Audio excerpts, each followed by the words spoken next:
1960년대에는 여성들이 수도에서 미니스커트를 입고 웃으며 다닐 수 있었던 나라. 2020년에는 여성들이 온몸을 뒤덮지 않으면 감히 외출도 할 수 없고 매일 테러가 나는 나라.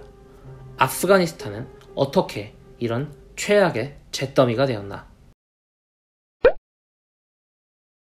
아프가니스탄. 정식 국호는 아프가니스탄 이슬람 공화국이며 수도는 카불이고 별명은 제국의 무덤입니다. 1839년부터 1919년까지 당시 세계 최강이었던 대영 제국과 세 차례에 걸쳐 전쟁을 했고 1979년부터는 10년간 소련의 침공, 2001년부터 2020년 현재까지는 미국의 침공에 맞서 싸우는 등 세계 최강이라 불리는 모든 국가들과 싸웠고 그 세계 최강이라 불렸던 국가들이 모두 승리를 거두지 못해 제국의 무덤이라 불리기도 합니다. 그렇다면 아프가니스탄은 어떻게 이런 제국들과 싸워 이들을 모두 격퇴할 수 있었을까? 그 이유는 바로 험준한 지형에 있습니다. 국토의 대부분이 해발 1000m 이하인 우리나라와 달리 아프가니스탄은 국토의 대부분이 해발 2000m 이상이고 심지어 5000m 이상인 곳도 적지 않습니다. 이처럼 험준한 지형으로 인해 카불, 헤라트, 잘랄라바드, 칸다하르 등 주요 도시와 이들 연결하는 도로 일부를 제외하고는 아프간 국토는 단 한 번도 침략자들에게 여유로운 주둔을 허용한 적이 없고 대영 제국도 소련도 미국도 험준한 지형에 사는 토착민의 게릴라전에는 도통 당해낼 수가 없었습니다. 하지만 이런 험준한 지형은 아프가니스탄 정부 또한 아프간을 통치하기 어렵게 만들었습니다. 1747년 아미르 아흐메드 샤 듀라니가 아프간 역사상 최초로 그래도 정부다운 정부를 구성했지만 이는 수많은 지역에 나이 많은 장로들을 포섭해 얻은 느슨한 연합체 국가, 우리로 따지면 고려나 조선 초기 수준의 정부일 뿐 중앙 집권화된 권력을 가진 근대 국가라고는 도저히 부를 수 없는 수준이었습니다.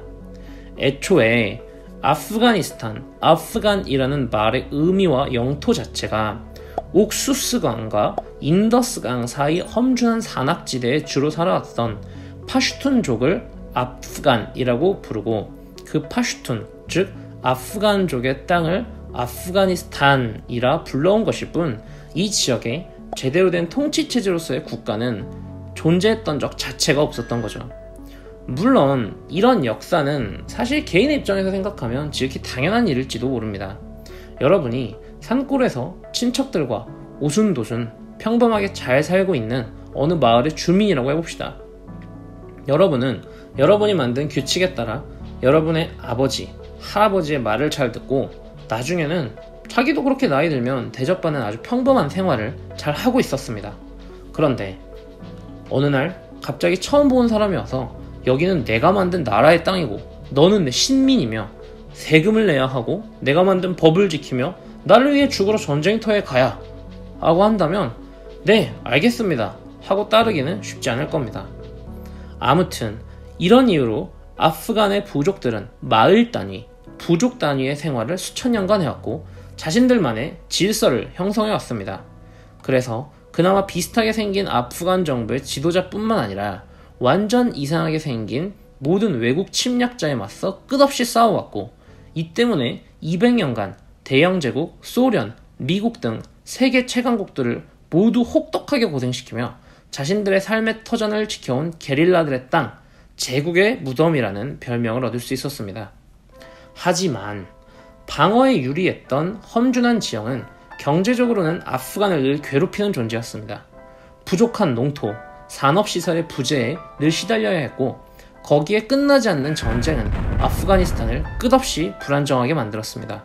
그나마 안정적인 통치기였던 1920년대에서 70년대 초에 무함마드 자히르 샤 치하에서도 절대적인 경제 인프라 부족으로 이 시기에조차 아프간의 국가 예산 40%가 외국의 원조로 이루어져 있었고 아프간의 GDP의 75%는 농업과 임업으로부터 나머지는 정부 지출로부터 나왔고 이 때문에 1990년대 미국의 아프간 학자들은 아프간 경제를 렌티어 이코노미, 즉 해외 원조를 월세처럼 받아먹고 사는 경제다 라고 불렀습니다. 슬픈 사실은 아프간이 그나마 안정적이었던 이 시기 국제사회는 냉전으로 바빠 아프간에 관심을 두기도 힘들었고, 결정적으로 1970년대 중반 엘리트들 간의 권력 다툼은 결국 소련군의 침공과 이를 방해하기 위한 미국의 게릴라 무장단체 지원으로 이어져 오늘날 아프간 내전의 모든 씨앗만 뿌리고 말았습니다. 이후 자신의 부족과 구역을 중심으로 한 군벌들이 득세했고, 이들은 오직 자신의 세력 유지만을 목적으로 마약 거래, 목재 밀수 등의 전쟁 비즈니스를 하면서 아프간 내 춘추 전국 시대를 가져왔으니 그야말로 험준한 지리 환경과 외세의 개입이 가져온 끔찍한 결과였던 거죠. 그나마 이런 춘추 전국 시대에서 강력하고 효율적인 조직 운영 능력을 가진 파슈툰족 중심의 군벌, 즉 탈레반이 다른 군벌들과 차별적 기량을 보이기 시작했고, 1996년 이 탈레반이 아프간의 수도 카불에 입성하면서 이런 만인에 의한 만인의 투쟁이 끝나는 듯 보였습니다. 하지만 탈레반은 여성 인권 탄압, 불교 문화유적 파괴 등 극단적인 이슬람 공포 정치를 이어갔고, 결정적으로 2001년 9.11 테러 후 오사마 빈 라덴을 미국에 인도하기를 거부하며 미국의 침공을 유발, 이렇게 시작된 미국의 아프간 전쟁이 20년이 지난 이제서야 그 끝을 논하고 있습니다. 현재 아프가니스탄 정부는 이 탈레반에 대항했던 북부동맹이라는 세력이 미국의 후원으로 정부의 명맥을 이어가고 있으나, 미국이 철수한다면 인구의 절반에 가까운 파슈툰족의 지지를 받고 있는 탈레반이 다시 정권을 갖게 될 확률이 매우 높습니다. 때문에 많은 학자들은 아프가니스탄의 미래에 대해서 중앙정부의 권력은 낮추고 지방정부의 자치는 높이는 연방제만이 그나마 아프가니스탄이라는 영토 안에서 다양한 부족들이 각자의 형편에 맞게 잘 살아가는 방법이라고 분석하고 있지만, 과연 이후 아프가니스탄의 불안정이 끝날 수 있을지에 대해서는 부정적인 전망이 우세한 편입니다. 시청해주셔서 감사하고, 다음 시간에는 이 아프가니스탄과 뗄래야 뗄 수 없는 미국의 무자헤딘 지원, 탈레반, 그리고 알카에다의 탄생 이야기로 돌아오겠습니다. 감사합니다.